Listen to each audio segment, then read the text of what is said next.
মনসা মঙ্গল কবিতাটি পড়ানোর চেষ্টা করব। মনসা মঙ্গল কবিতাটি লিখেছেন শক্তিপদ ব্রহ্মচারী। ওনার জন্ম হয়েছে 1937 সালে এবং ওনার মৃত্যু হয়েছে 2005 সালে।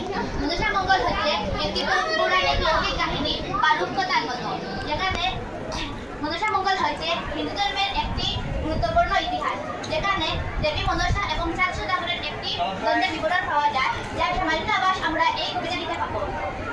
সপ্তর্ণিকা মধুকর, চারিদিকে জল। সপ্তর্ণিকা হচ্ছে 7টি নৌকা, চতুর্দিকে জল।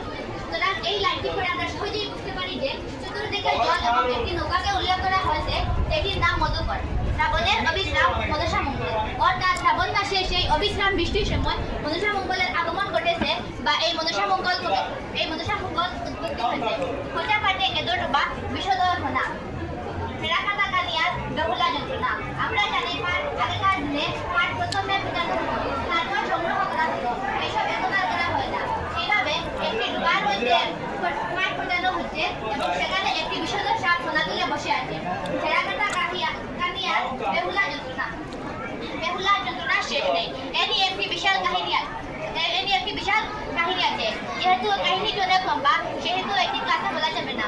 বেহুলার স্বামী লক্ষ্মীধরকে সাপে কেটেছে। আগেকার দিনে সাপে কাটা মানুষকে অনুষ্ঠানে বাসস্থানে না নিয়ে জলে ভাসিয়ে দেওয়া হতো। ঠিক সেইভাবে বেহুলা ওনার সাপে কাটা স্বামীকে নিয়ে অনন্ত বাসনের উদ্দেশ্যে রওনা দিতেন এবং তিনি সঙ্গে যেগুলো কাটা নিয়েছিলেন সেগুলো রুদে পুড়ে এবং বৃষ্টিতে ভিজে ফিরে গেছে। তাই বেহুলার যন্ত্রণার শেষ নেই। হু করে কাল সন্ধ্যা বেশি আসা গানে, অর্থাৎ কাল সন্ধ্যাবেলা হু করে বাতাস বইতে চায়ের দিয়ারিটা অনন্ত বাসানে। চায়ের দিয়ারি আমরা জানি, দিয়ারি মানে কন্যা, অর্থাৎ চায়ের কন্যা বেহুলা। তিনি তার স্বামীকে নিয়ে স্বর্গের উদ্দেশ্যে রওনা দিয়েছেন। তিনি জানেন না কতটুকু যেতে হবে। তিনি অনন্ত বাসানের স্বামীকে নিয়ে রওনা হয়েছে। কোথায় নিশনিয়ার কোথায় সম্পর্ককর। নিশনি মানে হচ্ছে উপহার, আর সম্পর্ককর এখানে উল্লেখ করা হয়েছে, এখানে বোঝানো হয়েছে যে তাই সেই সোনার সম্পর্ককর ছেড়ে সাতগল উনি ওনার স্বামীকে নিয়ে অনন্ত বাসানের উদ্দেশ্যে রওনা হয়েছে। সাতগলি শিকা আসলে ওনার ভিতর, সাতগলি হচ্ছে হাত এবং শিকা হচ্ছে পাট দিয়ে নির্মিত একটি যন্ত্র। সুতরাং এখান থেকে আমরা বুঝতে পারি যে শিকার হচ্ছে সাতগলি হাত ওনার মধ্যে রয়েছে। কুপিলম্পে রাজকন্যা নীলক করা বুড়ি, অর্থাৎ কুপিলম্পে রাজকন্যা একটি অশিক্ষিত একটি বুড়ি প্রদীপ হাতে নিয়ে লোকার মরদে খাচ্ছে আচির খিচুড়ি। তিনি লোকার মরদে আচির খিচুড়ি খাচ্ছেন। জল টানা জলে আজ রাতে গেছে জলে, দেখো মা মনসা তার সর্বাঙ্গ ভূষণে, অর্থাৎ রাত্রিবেলা একটি জেলে জাল টানছে।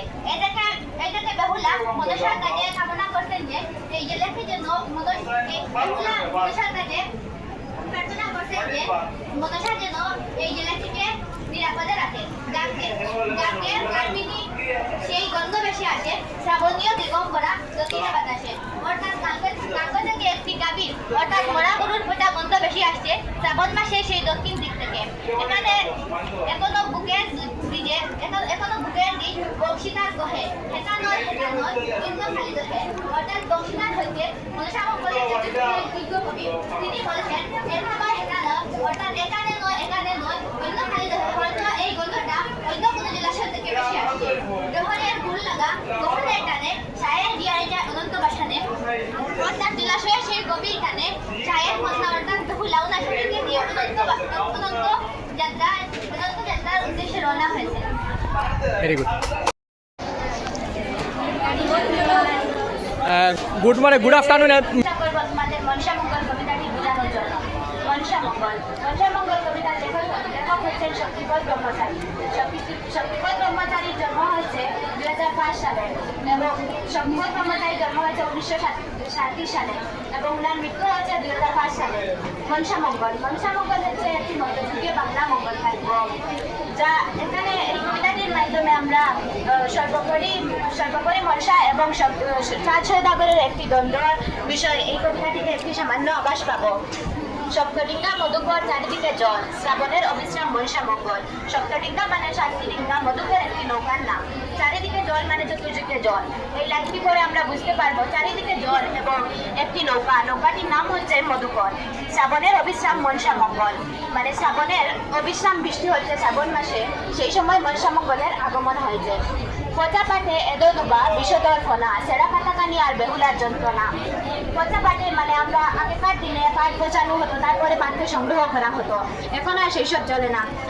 এই পচা পাঠে ডুবাতে একটি সাপ ফনা তুলে বসে আছে, বিষদর সাপ ফনা তুলে বসে আছে, সেরা কাটাকানি আর বেহুলার যন্ত্রণা। বেহুলা এই কাহিনীটি মনসাক মঙ্গল কাহিনীটি অনেক লম্বা। মনসা তার স্বামীকে একটি বিষধর সাপ দর্শন করেছে। তিনি তার স্বামীকে অনন্ত বাসনে ভাসিয়ে দিচ্ছেন, সঙ্গে তিনি যাচ্ছেন দুধে জলে পুড়ে পাতাগুলো সব ছেড়ে গিয়েছিল। তাই বেহুলার যন্ত্রণার কোনো শেষ নেই।